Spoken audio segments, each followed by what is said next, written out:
back, Tigers, to the 6th edition of CLCTV, your central source for news. I'm Sophia.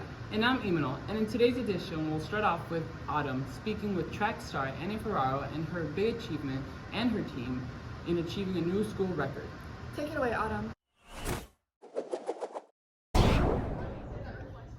Hey Central, I'm here with Annie Ferraro, our track and cross country star. How are you doing today? Good, how are you? Good.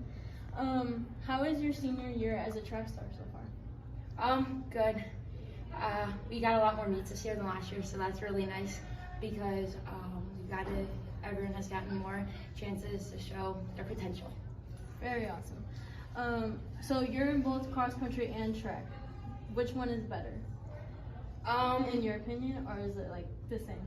A lot of the distance girls like cross country more because I think it's just more like team focused, I would say, just because there is a team aspect, like scoring wise, and I think it just, in general, the setup of it can be a little more fun. We get to go longer on the run, so there's more opportunities there.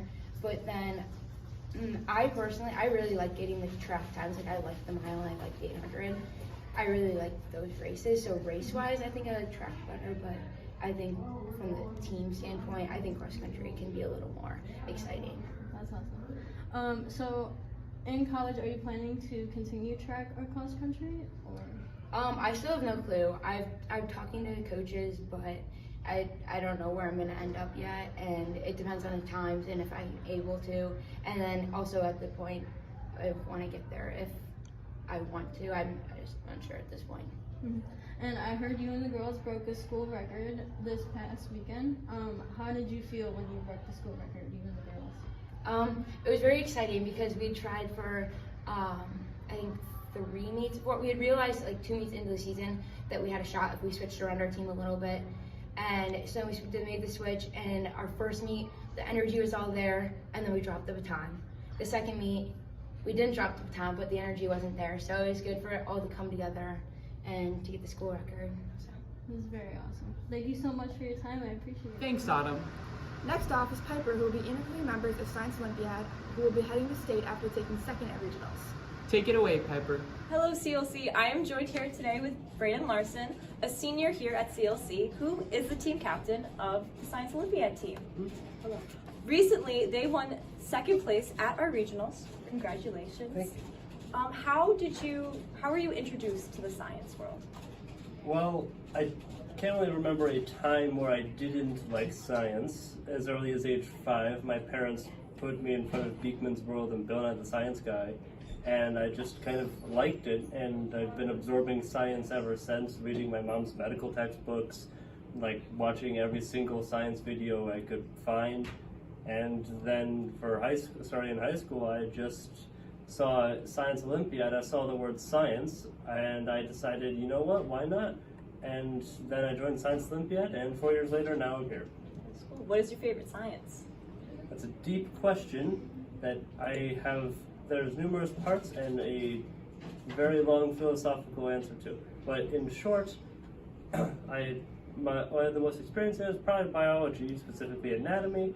But my favorite personal science to study on my own time is the space sciences, specifically like astronomy and stuff like that. Just anything with stars or space is cool. That is cool. That is really cool. What events do you do at Science Olympiad?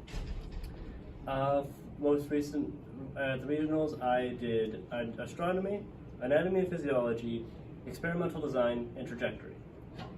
And if you see Science Olympiad members in the halls, congratulate them and wish them luck for their April 22nd state championship. Yeah. Thanks. Now we'll be going with Mrs. Melcher to Student Services to talk about some SAT. Take it away, Mrs. Melcher. Hello, I'm here with Mrs. Melcher, Student Services Clerk. Hello, Mrs. Melcher. How are you doing Hello, today? Imanol. I'm fine. How are you? Good. So there's upcoming testing for the juniors, sophomores, and freshmen. Correct. Alrighty. Our test days are coming up soon in April. You guys should have all received messages to pick up your handy dandy student guides in your email from Mr. Greiner. We have the SAT version, we have the PSAT 10 version, and then we have the 8-9 version. So it's really important for you guys to get down here and pick these up. There's some really handy information, test taking advice and tips, sample questions in here to go over before the test day. and just kind of get you ready for that big day. Awesome. And then it's right around the corner, correct? Right. Yes, so the big days are, it is Wednesday, April 12th, and Thursday, April 13th. And on Wednesday, April 12th, we have the juniors here taking the SAT with essay, and we also have the sophomores here taking the PSAT 10. And then the freshmen and seniors will be asynchronous those days, so they're not in attendance. And then on Thursday, April 13th, the freshmen are coming in to take the PSAT 8-9, and the juniors come back to take an Illinois science assessment. And then on that day, sophomores and seniors are asynchronous and not in person that day as well too. Awesome. Alrighty. Well, But then everybody comes to school on Friday. Everybody wants to know what's happening Friday. Friday, April 14th, there is school for all. Correct. Make sure you write that down. Friday, we do have school. April 14th. Yes, April 14th. Correct. So do you have any other recommendations for any juniors? You know what? It's been kind of building for this test. So you guys have had a lot of practice. You've had exposures to 8-9 when you were a freshman. You've had exposure to PSAT 10 when you were sophomores. You've had a chance to take the NMSQT already. So you've had a lot of exposures to this test that you guys are well prepared. Just get a good night rest, eat some breakfast, bring non-mechanical pencils, number 2 pencils, calculator, and your ID. Correct. Alrighty. Well, thank you so much, Mrs. Smelcher. You are so welcome. And that's a wrap for this 6th edition of CLCTV, your central source for news. Some quick updates are just that prom tickets are available till April 10th, so make sure to get your ticket over spring break. Also, make sure to get your SAT handbook in student services, just like Mrs. Melchard preached. Make sure to get all of your missing assignments done over spring break before the semester wraps up. With that, have a great spring break. Until next time, I'm Emanol. And I'm Sophia.